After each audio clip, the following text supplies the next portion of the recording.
महागाई व पेट्रोल दरवाढीच्या निषेधार्थ कूर येथे काँग्रेसचे आंदोलन। कोल्हापूर जिल्ह्यात काँग्रेस पक्षाच्या वतीने वाढती महागाई व पेट्रोल दरवाढीच्या निषेधार्थ आज कूर येथे भव्य आंदोलन करण्यात आले। महाराष्ट्र विधान परिषदेचे गटनेते सतेज उर्फ बंटी पाटील यांच्या आदेशानुसार हे आंदोलन आयोजित करण्यात आले होते। जिल्हा परिषद सदस्य तथा बिद्री सहकारी साखर कारखान्याचे संचालक जीवनदादा पाटील यांच्या नेतृत्वाखाली कूर पेट्रोल पंपावर केंद्र सरकारच्या विरोधात जोरदार घोषणाबाजी करण्यात आली। वाढत्या इंधन दरवाढीमुळे सर्वसामान्य नागरिकांचे जीवन विस्कळीत झाल्याचा आरोप करत आंदोलकांनी सरकारचा जाहीर निषेध नोंदवला। गेली 15 दिवस झाले।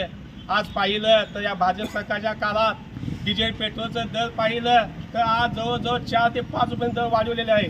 आणि आज जर पाहिलं या पेट्रोल डिझेलचं दर जर पाहिलं तर जवळजवळ 4-3 मीटर म्हणजे जवळजवळ किलोमीटरचा रांगा शेतकऱ्यांना दिवसभर रांगेत उभा राहून ते शेवट पण पेट्रोल मिळत नाही किंवा डिझेल मिळत नाही अशी अवस्था या भाजप सरकारच्या काळात झालेली आहे। पहिलं काँग्रेस सरकारच्या काळात आपण 40-50 वर्षापाठीमागे पाहिलं, 10 वर्षापाठीमागे काँग्रेस सरकार असताना पाहिलं तर कधी असा शेतकऱ्यांच्यासाठी असा कधी वनवास आले नाही। असं अपयशी सरकार या भाजप सरकार हे म्हणजे आपल्या फडणवीस सरकारचं सरकार हे अपयशी ठरलेले आहे। आणि भविष्याच्या काळामध्ये असंच जर तिने इथून पुढच्या काळात जर शेतकऱ्यांना जर असंच प्रत्येक त्रास देत असतील डिझेल पेट्रोलसाठी तर ह्याच्यापेक्षा तीव्र आंदोलन करून रस्ते आम्ही अडवून या पेट्रोल पंप धारक असतील किंवा या भाजप सरकारला निषेध केला जाईल आणि मोठ्या संख्येने मोर्चा काढला जाईल। आणि कुठल्याही पद्धतीने डिझेल आणि पेट्रोलचे भडका उडालेला आहे दराचा तो गरीब जनतेला परवडणार नाही। तो 100% आम्ही कमी करण्यास या सरकारला भाग पाडू। बंटी पाटील साहेबांच्या माध्यमातून आमचे नेते बंटी पाटील साहेब भाग पाडू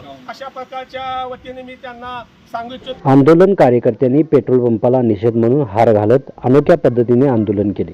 तसेच पेट्रोल दरवाढीचा निषेध व्यक्त करण्यासाठी दुचाकी वाहने ढकलत नेत सरकारविरोधात तीव्र घोषणाबाजी करण्यात आली। यावेळी माजी जिल्हा परिषद सदस्य व बिद्री संचालक जीवन पाटील, सरपंच मदन पाटील, कोजीमाशी संचालक पांडुरंग हळदकर, ग्रामपंचायत सदस्य सुरेंद्र धोंगडे, विनायक खाडे, साहेबजी मुल्लानी, सागर पाटील, उत्तम पाटील, दीपक सारंग, अजित पाटील, शुभम परीट, सदाशिव हळदकर, दत्तात्रय कलकुटकी, सचिन पाटील, रंगराव देसाई, हरिहंत पाटील, श्रेयश पाटील, अवधूत देसाई, अतुल सारंग, शुभम फुटाणे, अजित भोसले, सोमनाथ चौधरी, शरद देसाई, गणेश चौधरी, वसंत माने यांच्यासह राष्ट्रीय काँग्रेस पक्षाचे पदाधिकारी, कार्यकर्ते व नागरिक मोठ्या संख्येने उपस्थित होते। आंदोलनामुळे परिसर काही काळ लक्षवेधी वातावरण निर्माण झाले होते। सह्याद्री लाईव्हसाठी गारगुडी प्रतिनिधी। 15 दिवसांचा विचार करता या सरकारनं जी काही महागाई अगदी जोमानं वाढवलेली आहे, पेट्रोल डिझेलचे दर अगदी गगनाला भिडा लागलेले आहेत। अगदी महागाई म्हटलं की अन्नधान्य जे आहे किंवा सर्व वस्तूंचे जे आहे तो तुटवडा झालेला आहे। शेतकऱ्याच्या शेतीसाठी लागणारे डिझेल सुद्धा मिळणं झालेलं आहे। अशा प्रकारची ही अति महागाई याच्यामुळं सर्वसामान्य माणूस भरडला जाऊ लागलेला आहे। त्यामुळं या ठिकाणी सरकारनं यावर अजून वेळीच उपाययोजना करावी असं मी या निमित्तानं सांगू इच्छितो।